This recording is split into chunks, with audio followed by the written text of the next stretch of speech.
Math 3000, page 308, number 11, letter F. You are asked in this question to find the magnitude of vector AB plus the vector BC minus the vector DC. Now you can actually go ahead and find the components of AB, then BC, then DC, and then add them or subtract them accordingly, and then find the magnitude.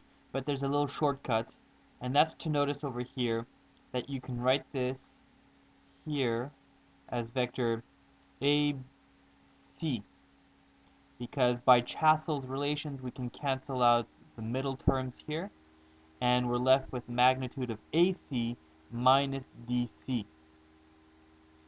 But we're still not done, because we can turn this negative here into a positive simply by flipping the letters around in this vector, because one of the rules that we know is that if we have negative DC, it's the same thing as positive CD.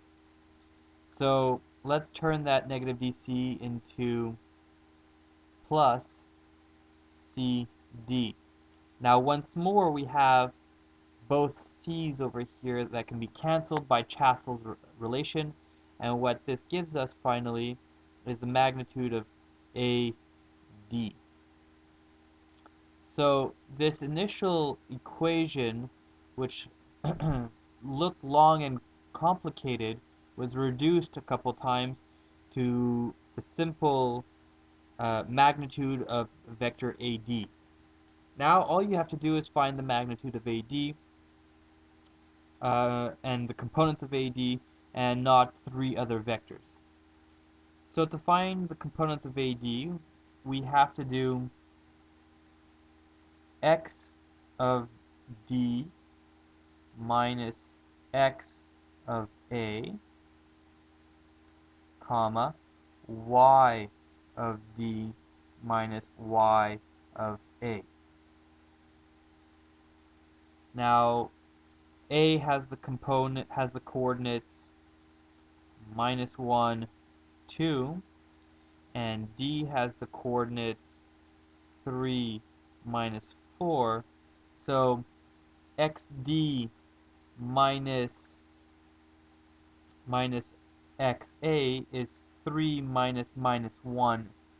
3 minus -1 is 4.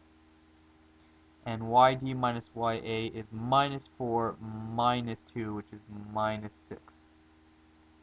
And so these are the coordinates of vector AD, the components of vector AD. So this gives us some vector which looks like this. Let's graph this really quickly. It goes 4 towards the positive, and then -6 towards in the y direction. So here's our vector AD. So this is 4 and this is -6. Now using Pythagoras, I can find the length of this hypotenuse, and that's simply by doing 4 squared plus -6 squared square root, and that's going to give me 16 plus 36 square root. That's 52 square root, and let's pull out the calculator. Square root of 52 is equal to 7.21 units. So the magnitude of AD, which is what we were looking for over here, is equal to 7.21. So if the magnitude of AD is 7.21, then the magnitude of all this at the very top here is 7.21.